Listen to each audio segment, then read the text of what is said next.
Bom dia. Eu, eu vim apresentar um pouco sobre o projeto de programação, né, da disciplina Introdução à Computação, do Departamento de Computação, do professor João Lima, da Universidade Federal Rural de Pernambuco, né? Então, como é que foi o projeto? Primeiro, queria dizer que eu sou aluno de biologia, estou nesse mundo da programação por curiosidade mesmo. Só queria saber como é que funcionava, né? E aí fiz uma matrícula extraordinária, né, para colocar como optativa, né, essa disciplina. Enfim, não foi um processo fácil, não é fácil programação em si, mas a gente faz o melhor que dá, né? Então, vou falar um pouco sobre o projeto, né? O projeto foi a criação de um jogo de perguntas e respostas sobre um tema do seu interesse na linguagem C, né? E aí, como é que começou esse código? Então, foram divididas em 15 questões de biologia, que foram divididas também em fáceis, médias e difíceis. Então, teve 15 questões de biologia, fáceis, médias e difíceis. Primeiro, a parte um foi a inclusão de bibliotecas essenciais, né? Então, stdio e stdlib para funções padrão de entrada e saída, manipulação de memória, string h para operações com strings, time h foi utilizado para gerar os números aleatórios, e o windows.h foi utilizado para gerar ações usando a função BIP. Porque eu tive um grande problema nesse código que foi a adição do arquivo de áudio, né? Que estaria no computador para que a gente conseguisse fazer com que ele ativasse no código, né? Mas toda vez que eu fazia a função system que o professor deixou claro num projeto para que fosse colocado, eu não consegui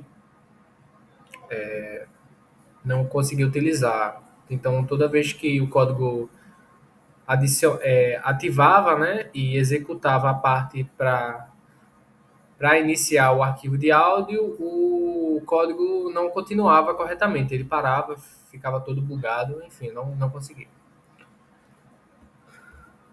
A parte 2 foi a definição de constantes e variáveis, né? Todas as perguntas dos jogadores ficaram organizadas em estruturas. A estrutura pergunta contém a pergunta, suas quatro alternativas e o índice de resposta correta e o nível de dificuldade, né? Já a estrutura jogador, ela armazena o nome e a pontuação dos jogadores, né? E o jogo utiliza dois constantes, que é o total de perguntas, e o máximo de jogadores, que vai até 10. O total de perguntas, 15, como foi falado anteriormente. E aí tem a função 3, que foi para adicionar perguntas. Então, é responsável por inserir perguntas no array de perguntas. Ele copia a string da pergunta e suas alternativas e definindo também a resposta correta e a dificuldade. Esse processo permite, né, que as perguntas fiquem adicionadas de um jeito mais simples, né, mais ordenado. A outra parte, a parte 4, foi a função para tocar o som das respostas corretas e incorretas. Né? Então, como eu não consegui utilizar o system, eu utilizei esse, que foi o BIP, utilizando a biblioteca Windows.h, né? E aí, quando o jogador acertar a resposta, ele vai tocar um som. E quando ele tocar outra resposta, a resposta incorreta, ele vai tocar outro som específico para a resposta incorreta. Então, a parte 5, né? A parte 5 foi uma função para fazer uma pergunta. Como você pode ver aqui, essa função void que não retorna nada foi feita para com que a gente consiga fazer a pergunta para o jogador, né? Vai se pedir para escolher uma opção de um ou 4 e aí ele vai ter que responder com de 1 a 4, né? Qual a resposta, como é de múltipla escolha. Se ele responder corretamente, vai ganhar uma pontuação de mais 10, que vai ser adicionado lá no placar, e vai tocar o som correto, né? Ele toca o som para a resposta correta. Se não for, se ele errar, vai tocar um som para a resposta incorreta. A parte 6 foi uma função para comparar jogadores, né? Eu utilizei essa função porque, como eu precisava colocar em uma tabela de modo decrescente, né, do maior para o menor, então ele teria que comparar o jogador anterior com o próximo jogador que vier, né? E aí ele vai fazer a comparação se a pontuação é igual, ou se for maior ou menor. Se o jogador tiver com uma pontuação maior do que o outro, então ele sobe na tabela. E assim sucessivamente até 10 jogadores.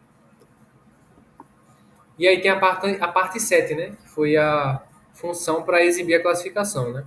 A gente utiliza esse void que não retorna nada, e a função mostrar a classificação, né? Que mostra até os 10 melhores jogadores e suas respectivas pontuações. A outra parte 8 e 9 foi a função principal, que seria essa int main, e a função para adicionar perguntas, né? Esse int main ele vai mostrar que pode armazenar até 10 jogadores, porque foi determinado lá em cima que o máximo de jogadores seria 10. E o total de perguntas também 15, né? Vai ser o total.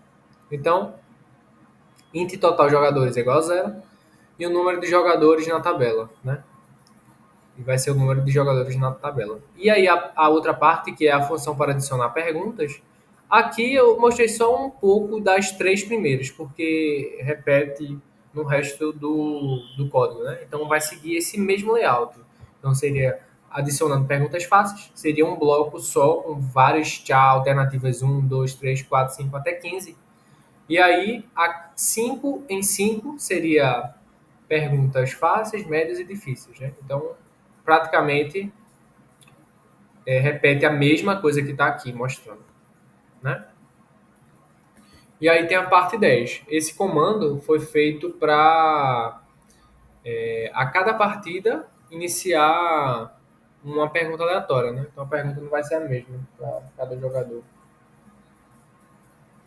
E aí esse srand é uma função time zero e inicializa o gerador de números aleatórios. A parte 11 ficou o loop do jogo, que o professor João Lima deixou claro para fazer com que a cada nova partida outra recomeçasse, né? E assim até 10, né? Que é o limite máximo de jogadores. Então, quando após o término da rodada, a pontuação do jogador é armazenada na tabela de classificação é exibida, né? E o jogo é repetido enquanto o jogador desejar continuar jogando. O gerador de números aleatórios é inicializado com esse rand time zero para garantir variação nas perguntas entre rodadas. E aí a parte 12 é um pouco sobre o resto do código, né? Aqui tem um pouco adicionar o jogador à tabela de classificação, que é esse if, else, if, para que seja adicionado o nome, né? Aí aqui seria ordenar a tabela de classificação, vai organizar, e aí ele vai exibir a tabela de classificação com os jogadores e o total de jogadores. E ele pergunta ao jogador se ele quer jogar novamente, né? E aí, caso o jogador digite 1, sim, ele vai mostrar, digite seu nome e a gente vai iniciar todas aquelas perguntas. Execução do código. Mostrar um pouco como é que ficou o código. Então, iniciar aqui.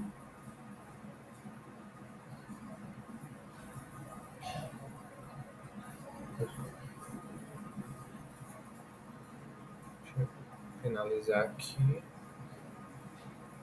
Iniciar.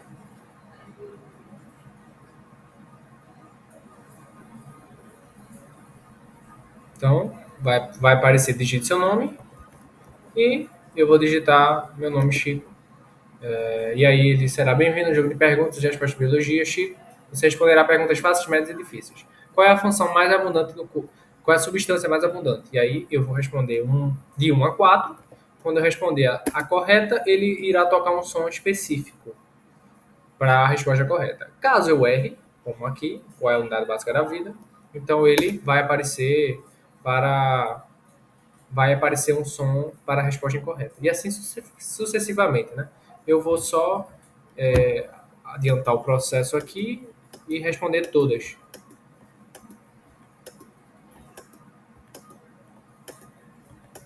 Então, estou só colocando respostas aleatórias mesmo. Então, ó, jogo terminado, Chico, a tabela de classificação. Como até agora só eu, Então eu fiquei com 60 pontos. E aí deseja jogar novamente? Sim. Sim, ele vai, digita seu nome, eu digito Everton. E aí ele vai de novo, mesma coisa. Vai, vai iniciar todos até. E as perguntas são aleatórias.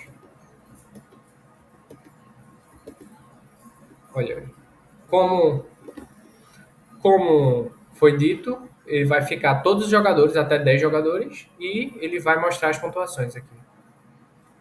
Dos jogadores do maior para o menor, né? Aqui empatou, mas como, né, eu cheguei depois, o Everton chegou depois, ele fica na frente. E aí isso se repete para todo o código. E foi isso o código, né? Espero que tenha dado para ficar o melhor possível, né? Não foi fácil. E é isso. Obrigado pela oportunidade, né? E foi muito interessante aprender sobre programação.